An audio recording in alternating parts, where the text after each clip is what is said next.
ಘನವೆತ್ತ ಸರ್ಕಾರ ಎಲ್ಲಾ ಮಾಡುತ್ತೆ, ಕಾರ್ಮಿಕರನ್ನ ನೋಡ್ಬೇಕು. ಸ್ವಲ್ಪ ಸಾರಿಗೆ ಸಚಿವರು, ಮುಖ್ಯಮಂತ್ರಿಗಳು ಮತ್ತು ಸರ್ಕಾರ ನೋಡ್ಬೇಕು. ಸರ್ಕಾರಿ ನೌಕರರಿಗಾಗಿರ್ಬೋದು, ಶಾಸಕರಿಗಾಗಿರ್ಬೋದು, ಮಿನಿಸ್ಟರ್ಗಾಗಿರ್ಬೋದು, ಎಲ್ಲಕ್ಕೂ ಸಂಬಳ ಜಾಸ್ತಿ ಆಯ್ತು.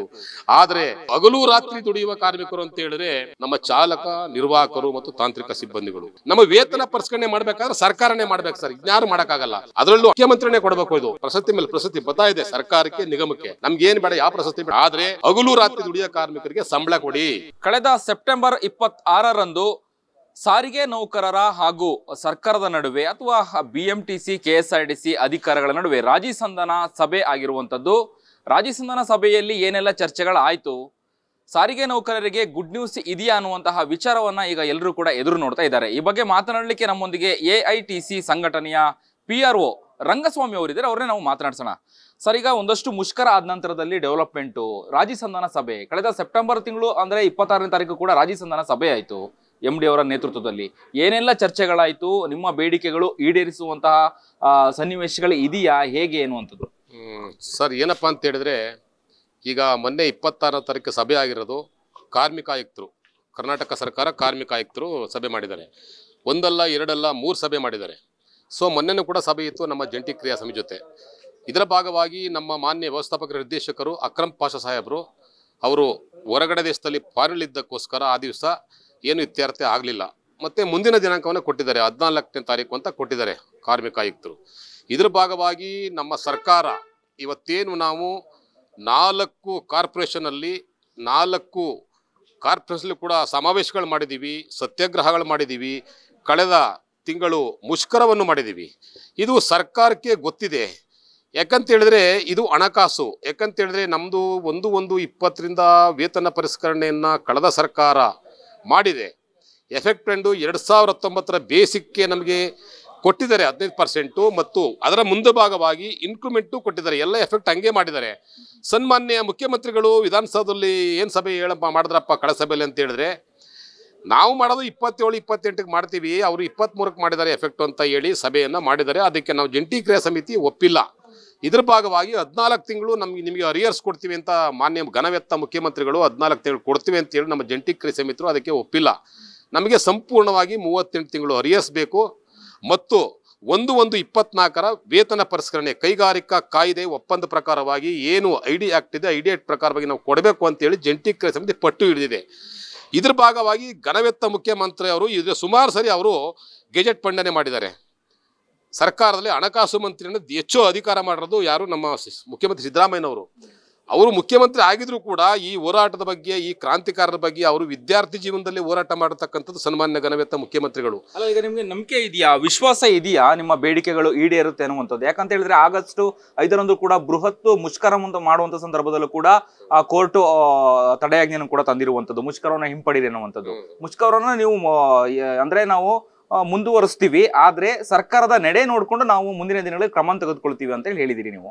ವಿಶ್ವಾಸ, ನಂಬಿಕೆ ಇದೆಯಾ ನಿಮಗೆ ಸರ್ಕಾರದ ಮೇಲೆ? ಮುಖ್ಯಮಂತ್ರಿ ಸಿದ್ದರಾಮಯ್ಯ ಅವರ ಹೇಳಿಕೆ ಮೇಲೆ ನಿಮಗೆ ವಿಶ್ವಾಸ ಇದೆಯಾ ಅನ್ನುವಂತ ಪ್ರಶ್ನೆ. ಸರ್, ನಮಗೆ ಅಂತೂ ನನಗೆ ಮಾನ್ಯ ಮುಖ್ಯಮಂತ್ರಿಗಳಿಗೆ ಸ್ವಲ್ಪ ನಂಬಿಕೆ ಇದೆ. ಯಾಕಂತ ಹೇಳಿದ್ರೆ ನ್ಯಾಯಾಲಯ ಆದೇಶದ ಮೇರೆಗೆ ನಾವು ಸ್ಟ್ರೈಕನ್ನು ವಾಪಸ್ ತಗೊಂಡ್ವಿ. ಅಂದರೆ ನೈಟಲ್ಲಿ ಕೊಟ್ಟರು, ನಮಗೆ ಆದೇಶ ನೈಟಲ್ಲಿ ಬಂತು ಇಲ್ಲೇ ಫೆಡರೇಷನ್ ಕಚೇರಿಗೆ.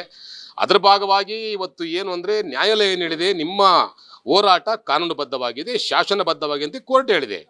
ಮತ್ತು ಸಾರ್ವಜನಿಕ ಹಿತದೃಷ್ಟಿಯಿಂದ ನೀವು ಮುಷ್ಕರ ಮಾಡಬೇಡಿ, ವಾಪಸ್ ತಗೊಳ್ಳಿ, ಸಭೆಗಳ ಮುಖಾಂತರ ನೀವು ವೇತನ ಪಡ್ಕೊಡಿ ಅಂತ ಹೇಳಿದೆ ನ್ಯಾಯಾಲಯ. ಅದಕ್ಕೆ ನಾವು ನ್ಯಾಯಾಲಯಕ್ಕೆ ತಲೆಬಾಗಿದ್ದೀವಿ.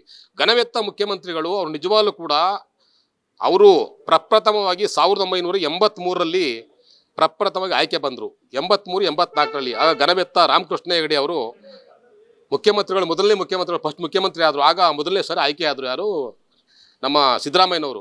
ಅವ್ರಿಗೆಲ್ಲರೂ ಗೊತ್ತಿದೆ KSRTC ಬಗ್ಗೆ, ಎಲ್ಲ ಗೊತ್ತಿದೆ ಅವರಿಗೆ. KSRTC ಹೆಂಗೆ ಗೊತ್ತು, ಹೆಂಗೆ ಬೆಳೀತು ಎಲ್ಲ ಗೊತ್ತಿದೆ ಅವ್ರಿಗೆಲ್ಲರೂ ಗೊತ್ತಿದೆ. ಯಾರೋ ಹೇಳಿಕೆಯನ್ನು ಕೊಟ್ಟಿದ್ದಾರೆ ಅವರಿಗೆ, ಈ ಥರ ಮಾಡಿದ್ದೀವಿ, ಈ ಥರ ಮಾಡಿ ಅಂತ ಹೇಳಿಕೆ ಕೊಟ್ಟಿದ್ದಾರೆ. ನಾನು ಯಾವುದೇ ಮುಖ್ಯಮಂತ್ರಿಗಳಿಗೆ ಬೇಜಾರಿಲ್ಲ, ಯಾವುದೇ ಸಂಘಟನೆ ಬಗ್ಗೆ ಬೇರೆ ಯಾವುದೇ ಸರ್ಕಾರಕ್ಕೆ ಬೇಜಾರಿಲ್ಲ. ನಮ್ಮ ಹೋರಾಟ ನಾವು ಮಾಡೇ ಮಾಡ್ತೇವೆ. ಯಾಕಂದರೆ ಅಂಬೇಡ್ಕರ್ ವಿಧಿ ಇದು, ಅಂಬೇಡ್ಕರ್ ಏನು ಕಾನೂನು ಪ್ರಕಾರವಾಗಿ ನಾವು ಶಾಸನಬದ್ಧವಾಗಿ ಮುಷ್ಕರ ಮಾಡಿದ್ದೀವಿ. ನಾವು ಯಾರಿಗೂ ತೊಂದರೆ ಮಾಡಿಲ್ಲ. ಕೋರ್ಟ್ ಆದೇಶಕ್ಕೆ ನಾವು ಬೆಲೆ ಕೊಟ್ಟಿದ್ದೀವಿ ಜಂಟಿ ಕ್ರಿಯಾ ಸಮಿತಿಯವರು. ನಮಗೇನು ಗೊತ್ತಾ, 38 ತಿಂಗಳು ಅರಿಯರ್ಸು ಮೊದಲನೇ ಭಾಗ, ಎರಡನೇ ಭಾಗ 2024ರ ಅಗ್ರಿಮೆಂಟು ಘನವೆತ್ತ ಮುಖ್ಯಮಂತ್ರಿ ಮಾಡೇ ಮಾಡ್ತಾರಂತ ಆಶ್ವಾಸನೆ ಇದೆ. ಯಾಕೆಂದರೆ ಅವರು ಹೋರಾಟದವರು, ಕ್ರಾಂತಿಯವರು, ಅವರು ಕಾರ್ಮಿಕರ ಸಮಸ್ಯೆ ಗೊತ್ತಿದ್ದು ಈಗ ಮೊನ್ನೆ ತಾನೇ ಸಭೆ ಮಾಡಿದ್ರು. ದೊಡ್ಡಬಳ್ಳಾಪುರದಲ್ಲಿ ಕಾರ್ಯಾಗಾರ ಸರ್ಕಾರಿ ಕಾರ್ಯಕ್ರಮ ನಾನು ಕೂಡ ಭಾಗಿಯಾಗಿದೆ. 5 ಗ್ಯಾರಂಟಿಗಳನ್ನ ಮಾಡಿದ್ದೀರಾ, ಸರ್ಕಾರಕ್ಕೆ 5 ಗ್ಯಾರಂಟಿ ಮಾಡಿದ್ದೀರಾ, ಜನಗಳಿಗೋಸ್ಕರ ಸಾರ್ವಜನಿಕ ಇಷ್ಟದಿಂದ ಮಾಡಿದಾರ. ಸಾಮಾಜಿಕವಾಗಿ ಆರ್ಥಿಕವಾಗಿ ಒಳ್ಳೇದಾಗಲಿ, ಶೈಕ್ಷಣಿಕ ಒಳ್ಳೇದಾಗಲಿ ಅಂತ ಮಾಡಿದಿರಲ್ಲ. ನಾವು ಕೂಡ 1,15,000 ಕಾರ್ಮಿಕರಿದ್ದೀವಿ. ಎಲ್ಲ ನಿಗಮಗಳು ಮಾಡಿದಿರ, ಎಲ್ಲ ಸರ್ಕಾರಿ ನೌಕರಿಗೂ ಮಾಡಿದಿರ. ಸರ್ಕಾರಿ ನೌಕರು ಮುಷ್ಕರ ಮಾಡಲೇ ಇಲ್ಲ. ಅವರು ಬರೀ ಪೆನ್ ಇಟ್ಬಿಟ್ಟು ಕೂತ್ಕೊಂಡ್ರು. ಮಧ್ಯಾಹ್ನ ಆದೇಶ ಆಗಾಯ್ತು. ಸರ್ಕಾರಿ ನೌಕರಿಗಾಗಿರ್ಬೋದು, ಶಾಸಕರಿಗಾಗಿರ್ಬೋದು, ಮಿನಿಸ್ಟರ್ಗಾಗಿರ್ಬೋದು, ಎಲ್ಲಕ್ಕೂ ಸಂಬಳ ಜಾಸ್ತಿ ಆಯಿತು. ಆದರೆ ಹಗಲು ರಾತ್ರಿ ದುಡಿಯುವ ಕಾರ್ಮಿಕರು ಅಂತ ಹೇಳಿದ್ರೆ ನಮ್ಮ ಚಾಲಕ, ನಿರ್ವಾಹಕರು ಮತ್ತು ತಾಂತ್ರಿಕ ಸಿಬ್ಬಂದಿಗಳು ಹಗಲು ರಾತ್ರಿ ನಿದ್ರೆ ಇಲ್ಲದೆ ನೋಡ್ತಾ ಇದ್ದಾರೆ. ಇತ್ತೀಚೆಗೆ ಜಾಸ್ತಿ ಹಾರ್ಟ್ ಅಟ್ಯಾಕ್ ಆಗ್ತಾ ಇದೆ. ನಮ್ಮ ಚಾಲಕರಿಗೆ ಹಗಲು ರಾತ್ರಿ ನಿದ್ರೆ ಇಲ್ಲ, ಊಟ ಇಲ್ಲ. ಅವರು ಎಲ್ಲ ಅವ್ರಿಗೆ ಕ್ಯಾಂಟೀನ್ಲೇ ಮಾಡಬೇಕು, ಹೋಟೆಲ್ಲೇ ಮಾಡಬೇಕು. ಊಟ ನಿದ್ರೆ ಇಲ್ಲದೆ ಅವ್ರು ಏನಾಗ್ತದೆ ಅಂತ ಹೇಳಿದ್ರೆ ಎಲ್ರಿಗೂ ಹಾರ್ಟ್ ಅಟ್ಯಾಕ್ ಆಗಿದೆ. ಎಲ್ಲ ನಾವು ಸಾಮಾಜಿಕ ನೀವೇ ಆಗ್ತಾ ಇದೆ, ಸಾಮಾಜಿಕಲ್ಲಿ ಬರ್ತಾ ಇದೆ, ಆ ಥರ ಆಗ್ತಾ ಇದೆ. ಆರೋಗ್ಯದ ದೃಷ್ಟಿ ಸರಿ ಇಲ್ಲ. ಈಗೇನು ಮಾಡಿದ್ದಾರೆ, ನಮ್ಮ ಕಳೆದ MD ಅವರು ಮಾಡಿದ್ದಾರೆ, ಆಸ್ಪತ್ರೆಗಳನ್ನ ಕೊಟ್ಟಿದ್ದಾರೆ. ಮತ್ತೆ ಆಕ್ಸಿಡೆಂಟ್ ಆದರೆ 1 ಕೋಟಿ ವಿಮೆ ಕೊಡ್ತೀವಿ ಅಂತ ಹೇಳಿದ್ರೆ ಎಲ್ಲ ಕೊಡ್ತಾರೆ. ಸರಿ, ನಮ್ಮ ವೇತನ ಪರಿಷ್ಕರಣೆ ಮಾಡಬೇಕಾದ್ರೆ ಸರ್ಕಾರನೇ ಮಾಡ್ಬೇಕು ಸರ್, ಇನ್ಯಾರು ಮಾಡೋಕ್ಕಾಗಲ್ಲ. ಅದರಲ್ಲೂ ಹಣಕಾಸು ಇಲಾಖೆ, ಹಣಕಾಸು ಮಂತ್ರಿಯನ್ನು ಪಡೆದಿರ್ತಕ್ಕಂಥ ಮುಖ್ಯಮಂತ್ರಿನೇ ಕೊಡಬೇಕು.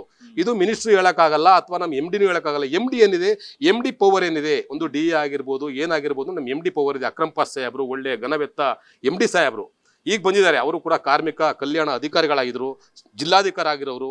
ಅವರ ಒಂದು ಭರವಸೆ ಕೊಡ್ತೀವಿ, ನಾವು ಮುಖ್ಯಮಂತ್ರಿ ಜೊತೆ ಮಾಡಿಸ್ಕೊಡ್ತೀವಿ ಹೇಳಿ ಅಂತ ಏನೋ ಒಂದು ಹೇಳಿಕೆ ಕೊಡ್ತಾ ಇದ್ದಾರೆ. ಇನ್ನೂ ಕೂಡ ಆದೇಶ ಬಂದಿಲ್ಲ ಸರ್. KSRTCಗೆ ಈಗ 9 ರಾಷ್ಟ್ರ ಮಟ್ಟದ ಪ್ರಶಸ್ತಿ ಬಂದಿರುವಂಥದ್ದು ನಿಮಗೂ ಕೂಡ ಗೊತ್ತಿರುವಂತಹ ವಿಚಾರ.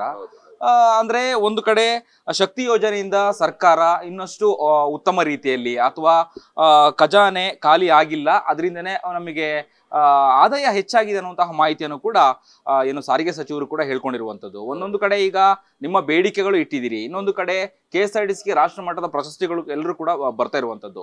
ಕಾರ್ಯಕರ್ತರಿಂದ ಅಥವಾ ನಿಮ್ಮ ಒಂದು ಏನು ಕಾರ್ಮಿಕರಿಂದ, ಸಾರಿಗೆ ಕಾರ್ಮಿಕರಿಂದ ಎಲ್ಲ ಒಂದು ಬೆಳವಣಿಗೆಗಳು, ಸಾಧನೆಗಳು ಆಗ್ತಿದೆ. ಹಾಗಿದ್ರೆ ಯಾಕೆ ಮೀನಮೇಷ ಎಣಿಸ್ತಾ ಇದ್ದಾರೆ ಅನ್ನುವಂಥದ್ದು ಪ್ರಶ್ನೆ. ಅದು ಯಾವ ರೀತಿಯಾಗಿ ಮುಂದಿನ ನಡೆ ಅಥವಾ ಸಭೆಗಳನ್ನ ಅಥವಾ ಮುಷ್ಕರವನ್ನು ಮಾಡ್ತೀರಾ, ಹೇಗೆ ಅನ್ನುವಂಥದ್ದು, ಅದ್ರ ಬಗ್ಗೆ ಏನಾದರೂ ಚರ್ಚೆ, ಸಭೆಗಳು, ಮೀಟಿಂಗ್ಗಳಾಗಿದೆಯಾ ಸರ್? ಮುಷ್ಕರ ಮಾಡೋದು ಬಿಡೋದು ನಮ್ಮ ಜಾಯಿಂಟ್ ಕಮಿಟಿನಲ್ಲಿ ATSN ಫೆಡರೇಷನ್ ಆಗಿರ್ಬೋದು, ಮಹಾಮಂಡಲ ಆಗಿರ್ಬೋದು, SC/ST ಸಂಘಟನೆಗಳಾಗಿರ್ಬೋದು ಮತ್ತು CIT ಫೆಡರೇಷನ್ ಜಾಯಿಂಟ್ ಕಮಿಟಿ ಇದೆಯಲ್ಲ, ಇದರಲ್ಲಿ ನಾವು ಸೋಮವಾರ ಮೀಟಿಂಗ್ ಕರೀತಾರೆ. ಅವರು ಮೀಟಿಂಗ್ ಕರೆದ್ಬಿಟ್ಟು ಏನು ಮಾಡಬೇಕು ಅಂತೇಳಿ ಕೊಡ್ತಾರೆ. ಆಗಲೂ ಕೂಡ MD ಭೇಟಿ ಮಾಡಿದ್ದಾರೆ, ನಮ್ಮ ಜಂಟಿ ಕೃಷಿ ಮಿತ್ರರು DPಗಳು ಭೇಟಿ ಮಾಡಿದ್ದಾರೆ, ಆಲ್ರೆಡಿ ಭೇಟಿ ಮಾಡಿದ್ದಾರೆ.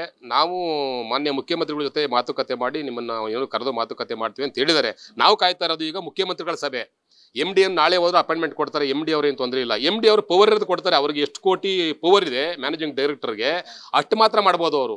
ಇದು 1800 ಕೋಟಿ, 38 ತಿಂಗಳಿಗೆ ಅರಿಯರ್ 1800 ಕೋಟಿ ಮತ್ತು 1/1/24 ವೇತನ ಫಸ್ಟ್ ಲಾಸ್ಟ್ ಟೈಮು 15 ಕೊಟ್ಟಿದ್ರು. ಈಗ ಎಷ್ಟು ಕೊಡ್ತಾರೋ ಅದು 15 ಮೇಲೆ ಕೊಡ್ತಾರೋ ಏನು ಕೊಡ್ತಾರೋ ಸರ್ಕಾರ ನಿರ್ಧಾರ. ಹಣಕಾಸು ಮಂತ್ರಿಗಳು, ಸನ್ಮಾನ್ಯ ಮುಖ್ಯಮಂತ್ರಿ ಇಷ್ಟ ಎಷ್ಟು ಕೊಡ್ತಾರೆ ಅಂತೇಳಿ ಎರಡೂ ಸೇರಿಸಿದ್ರೆ ಇದಾಗುತ್ತೆ. ಮತ್ತು ಇನ್ನೊಂದು ನೆನ್ನೆ ಪೇಪರ್ ಸ್ಟೇಟ್ಮೆಂಟ್ ನೋಡಿದ್ದೀರಾ ಮಾಧ್ಯಮದವರು, 3,000 ಕೋಟಿ ಕೊಡಬೇಕು ಶಕ್ತಿ ಯೋಜನೆ ಅಂತೇಳಿ ನಮ್ಮ ಸಾರಿಗೆ ಸಚಿವರು ಹೇಳಿದ್ದಾರೆ. ನೋಡಿ, ಅದನ್ನು ಕೊಟ್ಟರೆ ನಮ್ಗೆ ಅದರಲ್ಲೇ ಬಂದ್ಬಿಡ್ತು, ಯಾವುದೋ ಅರಿಯರ್ಸು ಅದರಲ್ಲೇ ಬಂದ್ಬಿಡ್ತು 4 ಕಾರ್ಪೊರೇಷನ್ಗೆ. ಮತ್ತು ಏನಿಲ್ಲ, ಒಂದು ಅಗ್ರಿಮೆಂಟ್ ವೇತನ ಪರಿಷ್ಕರಣೆ, ಕೈಗಾರಿಕಾ ಒಪ್ಪಂದ, ನಾವು ನಿವೃತ್ತಿ ಆದವರಿಗೆ ಭಾಳ ಲಾಸ್ ಆಗುತ್ತೆ, ಲಕ್ಷಾಂತರ ರೂಪಾಯಿ ಲಾಸ್ ಆಗುತ್ತೆ. ಒಂದು ಅಗ್ರಿಮೆಂಟ್ ಹೋದರೆ ನಮಗೆ PF ಹೋಯ್ತು, ಗ್ರ್ಯಾಚ್ಯುಟಿ ಹೋಯ್ತು, ಬರ್ತಕ್ಕಂಥ ಸೌಲಭ್ಯಗಳು, ಅದರಲ್ಲೂ ಕಾರ್ಮಿಕರು ಅತಿ ಹೆಚ್ಚು ಹಣವನ್ನು ಕಳ್ಕೋತಾರೆ ಒಂದು ಅಗ್ರಿಮೆಂಟ್ ಕ್ಯಾನ್ಸಲ್ ಆದರೆ. ಅದಕ್ಕೆ ಏನಾಗುತ್ತೆ, ಎಂಪ್ಲಾಯ್ಸ್ ಹೇಳೋದು ನಾವು ಒಂದು ಅಗ್ರಿಮೆಂಟ್ ಬಿಡಬಾರ್ದು, ಸರ್ಕಾರ ಹಿಡ್ಕೋಬೇಕು. ಮಾನ್ಯ ಮುಖ್ಯಮಂತ್ರಿಗಳು ಮೈಸೂರಲ್ಲೂ ಕೂಡ ಕೇಳಿದ್ದಾರೆ. ಮುಖ್ಯಮಂತ್ರಿಗಳಿಗೆ ಸಪ್ರೇಟಾಗಿ ಮೈಸೂರು ಸಂಘಟನೆಯವರಿಗೆ ಓದೋದ್ಕೆಲ್ಲ ಕೇಳ್ತಾ ಇದ್ದಾರೆ, ಮತ್ತು ಶಾಸಕರಿಗೆಲ್ಲ ಕೇಳ್ತಾರೆ. ನಾನು ಮೊನ್ನೆ ತಾನೇ ನಮ್ಮ ಇವರು ಹೊಸಕೋಟೆ ಶಾಸಕರು ಕೂಡ ಹೇಳಿದ್ವಿ, ಶರತ್ ಬಚ್ಚೇಗೌಡರಿಗೆ, ಸರ್ ಹೇಳಿ ಮುಖ್ಯಮಂತ್ರಿಗಳನ್ನ, ಓದೋ ಶಾಸಕರಿಗೆಲ್ಲ ಹೇಳ್ತಾ ಇದ್ದೀವಿ. ಶಾಸಕರು ಹೇಳಿ ವಿಧಾನ ಪರಿಷತ್ಲು ಕೂಡ ಸದನದಲ್ಲಿ ಮಾತಾಡಿದ್ದಾರೆ. ಈಗ ನಮ್ಮ ಮುಖ್ಯಮಂತ್ರಿಗಳು ಮನಸ್ಸು ಮಾಡಿ ಅವ್ರಿಗೆ ಬರ್ತಕ್ಕಂಥ, ಈಗ ಅವರೇ ಹೇಳಿದ್ರೆ 14 ತಿಂಗಳು ಅಂತೇಳಿ, ಅವ್ರು ಸ್ವಲ್ಪ ಮನಸ್ಸು ಮಾಡಬೇಕು. ಈಗ ನಮ್ಮ 38 ತಿಂಗಳು ಅರಿಯರ್ಸ್ ಬರಬೇಕು, 14 ತಿಂಗಳು ಕೊಡ್ತೀವಿ ಅಂತಾರೆ. ಆದರೆ ಇನ್ನೂ ನಮಗೆ ಅರಿಯರ್ಸು ಕೊಟ್ಬಿಟ್ಟು 2024 ವೇತನ ಪರಿಷ್ಕರಣೆ ಮಾಡಿದ್ರೆ ಇನ್ನು ಮುಂದಿನ 2027-28 ಗಂಟೆ ಯಾವ ಮುಷ್ಕರವೂ ನಡೆಯಲ್ಲ. ಯಾಕಂದರೆ ನಾವು ಆಲ್ರೆಡಿ MD ಮೇಂಟೈನ್ ಮಾಡ್ಕೊಂಡು ಹೋಗ್ತಾರೆ. MD ಅವರು 4 MD ಇದ್ದಾರೆ, ಉಸ್ತುವಾರಿ ನಮ್ಮ KSRTC MD ಇದ್ದಾರೆ. ನಮಗೆ KSRTC MD ಬಗ್ಗೆ ಭಾಳ ನಂಬಿಕೆ ಇದೆ. ಮೊನ್ನೆ ಸತ್ಯಾಗ್ರಹ ಮಾಡ್ಬೇಕಾದ್ರೆ ಅವರು ಬಂದು ಹೇಳಿದ್ರು, ನಮ್ಮ ಪವರ್ ಏನಿದೆ ನಮ್ಮದು ಅಮೌಂಟು ಅದು ಮಾತ್ರ DA ರೇಟ್ಸ್ ಆಗಿರ್ಬೋದು, ಫೆಸ್ಟಿವಲ್ ಅಡ್ವಾನ್ಸ್ ಆಗಿರ್ಬೋದು, ಏನೇ ಆಗಿರ್ಬೋದು ಅದನ್ನು ಮಾಡ್ಕೊಡ್ತೀವಿ, ಹೈಯೆಸ್ಟ್ ಅಮೌಂಟ್ ಆಗಿದ್ರೆ ಸರ್ಕಾರ ಮಾಡಬೇಕು ಅಂತ ಸಂದೇಶ ಕೊಟ್ಟಿದ್ದಾರೆ MD ಅವರು. ಓಕೆ, ಇನ್ನು ದಸರಾ ವಿಜಯದಶಮಿ ಸಂದರ್ಭದಲ್ಲಿ ಸರ್ಕಾರಕ್ಕೆ, ಮುಖ್ಯಮಂತ್ರಿಗಳಿಗೆ, ಸಚಿವರಿಗೆ ಏನು ಮನವಿ ಮಾಡ್ಕೊಳ್ತೀರಾ? ಸರ್ಕಾರಕ್ಕೆ ಈ ವಿಜಯದಶಮಿ, ಈಗ ಎಷ್ಟೋ ವಿಜಯದಶಮಿಗಳು ಆಗಾಯಿತು. ಇವತ್ತು ವಿಜಯದಶಮಿ ಅಂದರೆ ಆಯುಧ ಪೂಜೆಗಳು. ಇವತ್ತು ನಮ್ಮ ವಾಹನಕ್ಕೂ ಕೂಡ ಮಾನ್ಯ ಸಾರಿಗೆ ಸಚಿವರು ಒಂದು ಬಸ್ಗೆ ನಮಗೆ 250 ರೂಪಾಯಿ ಕೊಟ್ಟಿದ್ದಾರೆ. ಒಂದು ಬಸ್ KSRTC 250 ಕೊಟ್ಟಿದ್ದಾರೆ. BMTCಗೆ 150 ರೂಪಾಯಿ ಕೊಟ್ಟಿದ್ದಾರೆ ಪೂಜೆ ಮಾಡೋಕ್ಕೆ. ಘನವೆತ್ತ ಸರ್ಕಾರ ಎಲ್ಲ ಮಾಡುತ್ತೆ, ಕಾರ್ಮಿಕರನ್ನ ನೋಡ್ಬೇಕು. ಸ್ವಲ್ಪ ಸಾರಿಗೆ ಸಚಿವರು, ಮುಖ್ಯಮಂತ್ರಿಗಳು ಮತ್ತು ಸರ್ಕಾರ ನೋಡಬೇಕು. ಕ್ಯಾಬಿನಲ್ಲಿ ಇರ್ತಕ್ಕಂಥ ಎಲ್ಲ ಶಾಸಕರು ನೋಡಬೇಕು. ಯಾಕಂತ ಹೇಳಿದ್ರೆ ಶಕ್ತಿ ಯೋಜನೆ ಇವತ್ತು ಗೋಲ್ಡ್ ಮೆಡಲ್ಸ್ ತಾವು ಹೇಳ್ದಂಗೆ ನೀವೆಲ್ಲ ನಿಮ್ಮ ಮಾಧ್ಯಮದಲ್ಲೇ ಬಂದ್ಬಿಟ್ಟು ಗೋಲ್ಡ್ ಮೆಡಲ್ಸ್ ತಗೋತಾ ಇದೆ. ಶಕ್ತಿ ಯೋಜನೆ ಭಾಳ ಇತಿಹಾಸ ರೆಕಾರ್ಡ್ ಆಗಿದೆ. ನಮ್ಮ KSRTC, BMTC, four corporation gold majesty ಬರಬೇಕಂದ್ರೆ ಪ್ರಶಸ್ತಿ ಮೇಲೆ ಪ್ರಶಸ್ತಿ ಬರ್ತಾ ಇದೆ ಸರ್ಕಾರಕ್ಕೆ, ನಿಗಮಕ್ಕೆ. ಕಾರ್ಮಿಕರಿಗೆ ಬರಬೇಕಲ್ಲ ಪ್ರಶಸ್ತಿ, ಹಣದ ಪ್ರಶಸ್ತಿಯ. ನಮ್ಗೇನು ಬೇಡ, ಯಾವ ಪ್ರಶಸ್ತಿ ಬೇಡ, ಸಂಸ್ಥೆ ಕೊಡಲಿ, ಸಂಸ್ಥೆ ಬೆಳೀಲಿ ದೊಡ್ಡದಾಗಿ. ಆದರೆ ಹಗಲು ರಾತ್ರಿ ದುಡಿಯೋ ಕಾರ್ಮಿಕರಿಗೆ ಸಂಬಳ ಕೊಡಿ. ಅದೇ ನನ್ನ ಒಂದು ವಿಷಯ ಅಂತ ಹೇಳಿದ್ರೆ. ಈಗ ಜಾಯಿಂಟ್ ಕಮಿಟಿ ಅವರು ನೆಕ್ಸ್ಟ್ ಮೀಟಿಂಗ್ ಕರೀತಾರೆ. ಮೀಟಿಂಗ್ ಮಾಡಿಬಿಟ್ಟು ಸರ್ಕಾರಕ್ಕೆ ಏನು ಮಾಡಬೇಕು ಆಲ್ರೆಡಿ ಕೊಟ್ಟಿದ್ದಾರೆ. ಮತ್ತು MD ಅವ್ರನ್ನ ಈಗ ಇವತ್ತು MD ಅವ್ರು ಬರ್ತಾರೆ ಫಾರಿನ್ನಿಂದ. MD ಅವ್ರು ಬಂದಮೇಲೆ ಒಂದು ಸಭೆ ಆಗ ಮುನ್ಸೂಚನೆ ಇದೆ ಸರ್. ಧನ್ಯವಾದಗಳು. ಇದಿಷ್ಟು ರಂಗಸ್ವಾಮಿ ಅವರ ಮಾತಾಗಿತ್ತು. ಕ್ಯಾಮ್ರಾ ಪರ್ಸನ್ ಉಲ್ಲಾಸ್ ಜೊತೆ ಅಭಿಜಿತ್ ಗಣೇಶ್, ಕರ್ನಾಟಕ ಟಿವಿ, ಬೆಂಗಳೂರು. ತುಂಬಾ ದಪ್ಪ ಇದ್ದೀರಾ, ಅದರಲ್ಲೂ ಯಾವುದೇ ಸೈಡ್ ಎಫೆಕ್ಟ್ ಇಂದ ಸಣ್ಣ ಆಗ್ಬೇಕಾ? ಎಷ್ಟೋ ಜನ ಹೇಳ್ತಾ ಇದ್ರಿ, ಸರ್ ನಾನು ಜಿಮ್ಗೆ ಹೋಗ್ತಾ ಇದ್ದೀನಿ ಆದ್ರೂ ಸಣ್ಣ ಆಗ್ತಾ ಇಲ್ಲ ಸರ್, ವರ್ಕೌಟ್ ಮಾಡ್ತಾ ಇದ್ದೀನಿ ಆದ್ರೂ ಸಣ್ಣ ಆಗ್ತಾ ಇಲ್ಲ ಅಂತ ಹೇಳ್ತಾ ಇದ್ರಲ್ಲ. 100% ಯಾವ ಜಿಮ್ಗೂ ಹೋಗ್ದಂಗೆ ವರ್ಕೌಟು ಮಾಡ್ದಂಗೆ ನೀವು ಸಣ್ಣ ಆಗ್ಬೋದು. ಪ್ರತಿದಿನ ಬೆಳಿಗ್ಗೆ ಸಂಜೆ 2 ಟೈಮ್ ನಮ್ಮ ಜೀನಿ ಸ್ಲಿಮ್ನ ಯೂಸ್ ಮಾಡಿ ಯಾವುದೇ ಸೈಡ್ ಎಫೆಕ್ಟ್ ಇಲ್ದಂಗೆ ನೀವು ಸಣ್ಣ ಆಗ್ತೀರಾ. ಯಾಕೆಂದ್ರೆ ಜೀನಿ ಸ್ಲಿಮ್ಮು ಒಂದು ಉತ್ತಮ ಆಹಾರ. ದೇಹದಲ್ಲಿ ಬ್ಯಾಡ್ ಕೊಲೆಸ್ಟ್ರಾಲ್ ಜಾಸ್ತಿ ಆದಾಗ ಹಾರ್ಟ್ ಅಟ್ಯಾಕ್ ಆಗೋ ಚಾನ್ಸಸ್ ಜಾಸ್ತಿ. ಇತ್ತೀಚೆಗಂತೂ ಸಿಕ್ಕಾಪಟ್ಟೆ ನ್ಯೂಸ್ನ ಕೇಳ್ತಾನೆ ಇದ್ದೀವಿ. ಸೊ ಬ್ಯಾಡ್ ಕೊಲೆಸ್ಟ್ರಾಲ್ನ ಕಮ್ಮಿ ಮಾಡೋದಕ್ಕೆ ಉತ್ತಮವಾದ ಆಹಾರ ತುಂಬ ಇಂಪಾರ್ಟೆಂಟು. ಜೀನಿ ಸ್ಲಿಮ್ ಯೂಸ್ ಮಾಡಿ. ಕರೆಕ್ಟ್, ಜೀನಿ ಸ್ಲಿಮ್ನಲ್ಲಿರುವಂತಹ ಎಷ್ಟೋ ಆಹಾರ ಧಾನ್ಯಗಳು ಕೊಲೆಸ್ಟ್ರಾಲ್ ಲೆವೆಲ್ನ ಕಮ್ಮಿ ಮಾಡೋದಕ್ಕೆ ಹೆಲ್ಪ್ಫುಲ್ ಆಗುತ್ತೆ. ಸೊ ಹೆಲ್ದಿಯಾಗಿರಿ, ಜೀನಿ ಸ್ಲಿಮ್ನ ಯೂಸ್ ಮಾಡಿ. ನಿಮ್ಮ ಮಗು ಅಳ್ತಿದ್ಯಾ? ಹಾಗಾದ್ರೆ ನಿಮ್ಮ ಮಗುವಿಗೆ ಜೀನಿ ಸರಿ ಇಟ್ಕೊಡಿ. ಯಾಕಂದ್ರೆ ಜೀನಿ ಸರಿ ಇಟ್ಟು ನಿಮ್ಮ ಮಗುವಿಗೆ 100% ಸರಿಯಾದ ಆಹಾರ. ನಿಮ್ಮ ಮಗು ನೆಮ್ಮದಿಯಾಗಿ ನಿದ್ದೆ ಮಾಡಬೇಕಾ, ದಷ್ಟಪುಷ್ಟವಾಗಿ ಬೆಳಿಬೇಕಾ? ಹಾಗಾದ್ರೆ ಜೀನಿ ಸರಿ ಇಟ್ಟು ಕೊಡಿ. ಎಲ್ಲಾ ಮೆಡಿಕಲ್ ಶಾಪ್ಗಳು, ದಿನಸಿ ಅಂಗಡಿಗಳು, ಸೂಪರ್ ಮಾರ್ಕೆಟ್ಗಳಲ್ಲಿ ಲಭ್ಯ. Karibasaveshwara agri India private limited ರವರ ನಂಬರ್ 1 ಸ್ಪ್ರಿಂಕ್ಲರ್ ಪೈಪ್.